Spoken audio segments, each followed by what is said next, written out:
The world's most effective operators don't just rely on caffeine. In fact, their morning routine actually starts the night before. This routine requires zero extra time, but it generates massive momentum from the moment you open your eyes. And that right there is exactly why we're digging into this today. Yeah, we are taking a deep dive into the high-performance morning protocol. We've got this incredible source data analyzing the habits of Olympic athletes, Fortune 500 executives, top-tier creatives. It's a gold mine of a data set, honestly. It really is. And the mission today is to break it all down. We want to understand why so many of us wake up feeling like we're already behind, while these elite performers are basically winning the day before breakfast. Right, and it's not what you think. So listen closely. In the next 15 minutes, you are going to learn exactly why your current morning routine is failing and the 5-step launch sequence to fix it starting tonight. The launch sequence. Okay, I love that. But before we get into the sequence itself, I have to ask the obvious question. Is this just for morning people? What do you mean? Well, a lot of people listening, myself included, on most days, just feel biologically wired to hate mornings. You know, the classic, I'm just not a morning person excuse. Is that a valid biological reason, or does the research shoot that down? It's a great question, but the research pretty much dismantles that excuse entirely. Really? Yeah. I mean, sure, chronotypes exist. Some people are naturally night owls, but most people fail at mornings not because they aren't morning people, but because of decision fatigue. Decision fatigue. Okay, we hear this term thrown around a lot in productivity circles, but what does it actually mean here? Think of your willpower, your executive function, like a fuel tank in a car. Okay, a fuel tank. Right. When you wake up, assuming you got some sleep, that tank is completely full. You have this pristine premium fuel ready to go. Ready to take on the day. Exactly. Yeah. But instead of using that premium fuel on things that actually matter, we waste it on completely trivial choices. Like what? Hitting the snooze button. Even simpler than that. Picture this. You stumble out of bed. You walk over to your wardrobe. You just stand there staring at the hangers. Oh no, I feel attacked already. Right. You're touching a shirt, wondering if it matches those pants, checking the weather app, debating if it's too cold for short sleeves. Yeah, that's literally my morning. And it doesn't stop there. Yeah. Then you wander into the kitchen. You open the fridge. And just stare into the void. Exactly. The cold air hits your face and you're just staring at the shelves. Eggs. Yogurt. Maybe I'll just skip it because I'm running late. Every single one of those tiny choices burns premium fuel. So we're emptying the tank before we even leave the house. You're burning through your executive function on things that do not matter, and that leads to the inevitable midday crash. The midday crash. We all know that feeling. You hit 2 p.m., and you just feel like fog. You can't make one more decision. Most people think, oh, I'm just tired, or I need a coffee. Or sugar rush. Right. But the source material suggests it's not physical fatigue at all. It's decision fatigue. You spent your best mental fuel on trivialities at 7 a.m. Wow. Okay, so putting an audio sticky note on this section for everyone listening. So the enemy isn't the alarm clock, it's the choices. That is the perfect way to summarize it. The choices are the enemy. The entire goal of a high-performance protocol is to eliminate choice from the morning entirely. Okay, that's the diagnosis decision fatigue. Now let's move to the solution. And surprisingly, looking at the data, it starts before you even go to sleep. It has to. If you wake up and have to figure out your plan, you've already lost. Phase 1 starts the night before. Phase 1, the night before. And it looks like this involves 2 specific habits. The first one is about structure. The sources call it the one thing. Right. Habit number 1, you have to define single most important task for the next day before you go to sleep. Just one. Because, I mean, if I look at my to-do list right now, it's a mile long. If I only pick one thing, aren't I just ignoring the reality of a busy day? That's the trap we all fall into. But if you have 20 priorities, you have 0 priorities. The elite operators in this study look for leverage. Leverage. Meaning what, exactly? Finding the one domino that, if you knock it down, makes everything else on that list easier or completely irrelevant. Ah, okay. That makes sense. And the key is, you decide this at night. You want to wake up with purpose, not questions. You open your eyes and you already know the mission. So you aren't waking up playing defense against your inbox. Precisely. You wake up on offense. But knowing what to do is only half the battle. The hard part is actually getting started. Which brings us to habit number 2, friction. Friction. Now, the sources bring up a really great historical reference here. Yes, from Abraham Lincoln. Have you heard his quote about chopping wood? Give me 6 hours to chop down a tree, and I will spend the first 4 sharpening the axe. Exactly. Sharpen the axe. It's about preparation.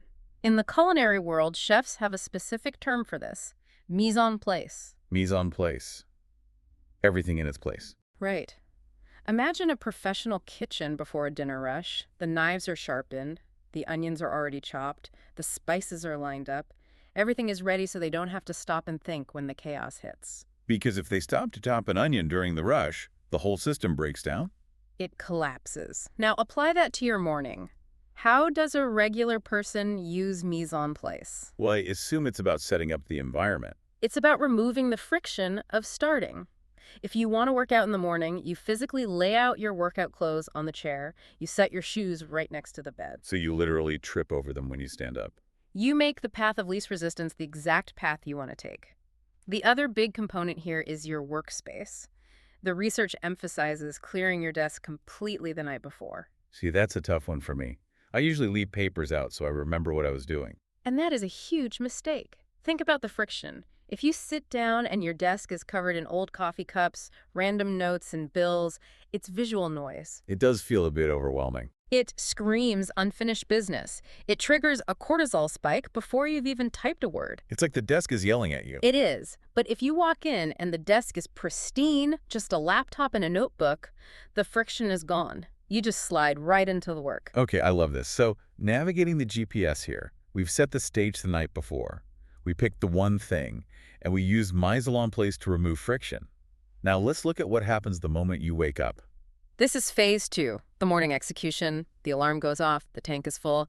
Now we move to habit 3. Habit 3, optimization, or, as the data calls it, the reality check. The reality check. You need to ask yourself a critical question immediately upon starting work. Is this task actually moving the needle, or is it just busy work? But wait, isn't busy work sometimes necessary? I mean, we have to answer emails. We can't just ignore our colleagues. You do have to answer them, but not first. That is the trap of fake productivity. Fake productivity. Most people sit down, and the very first thing they do is open their email or Slack. They start replying, clearing notifications. It triggers a dopamine loop. Oh, totally. It feels so good to clear those unread badges. You feel like you're really working. It feels like work, but it's procrastination disguised as work. It's low-value output.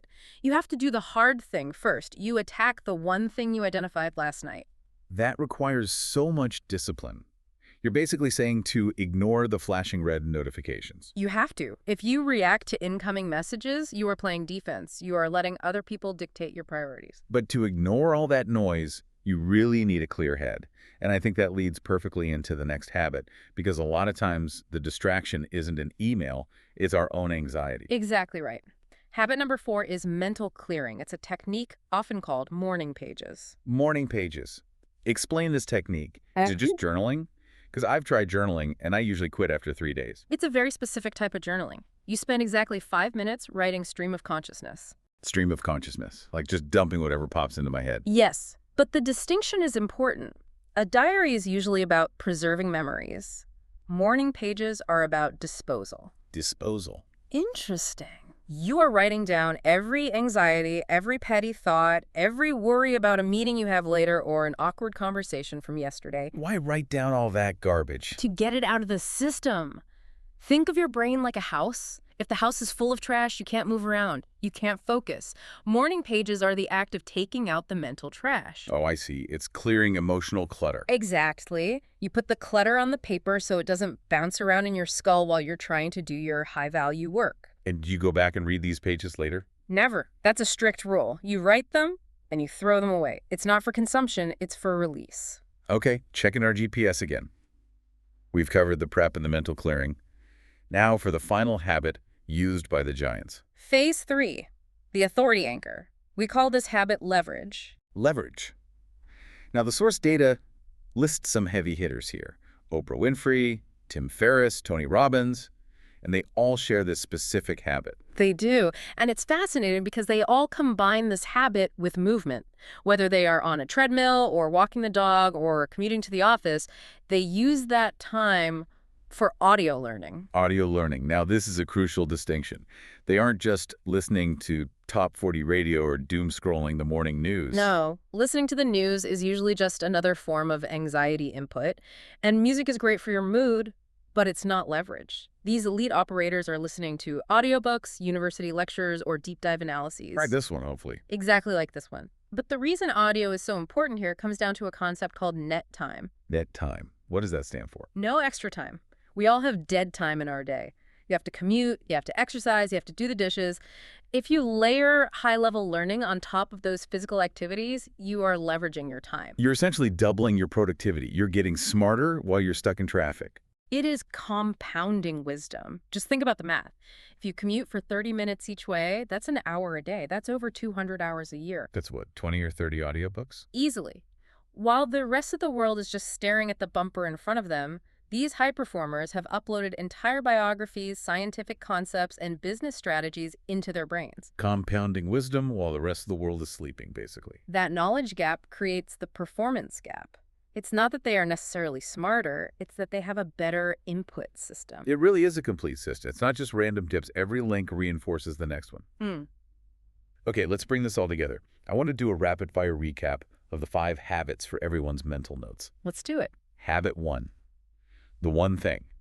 You define your single mission the night before. Right. Habit 2. Mise en place. You prep your clothes and clear your desk to remove the friction of starting. Habit 3. The reality check. You ask if it's busy work or if it actually moves the needle.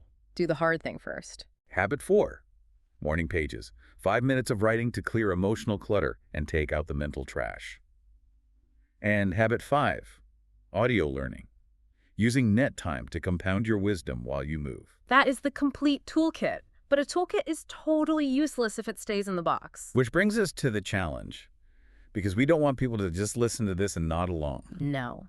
If you want to win the day, don't just nod along. I challenge you to try this launch sequence tomorrow morning, starting tonight at 9 p.m. Tonight at 9 p.m. Put the phone away, define your one thing, lay out your clothes. Just try it for one cycle. See how different the morning feels when you aren't fighting against your own brain. I love that challenge. Test it and see. And I want to leave you with one final provocative thought to chew on today. We talked a lot about decision fatigue and saving your mental fuel. If you reclaim just 1 hour of decision fatigue every morning, 1 hour of clear, high-octane focus, what could you build in a year? That is the question. Thanks for diving in with us. You've made it See you this in the deep far, end. so why stop now? There are 2 videos on your screen right now that are perfect for you. Just pick the one that looks most interesting and let's dive back in.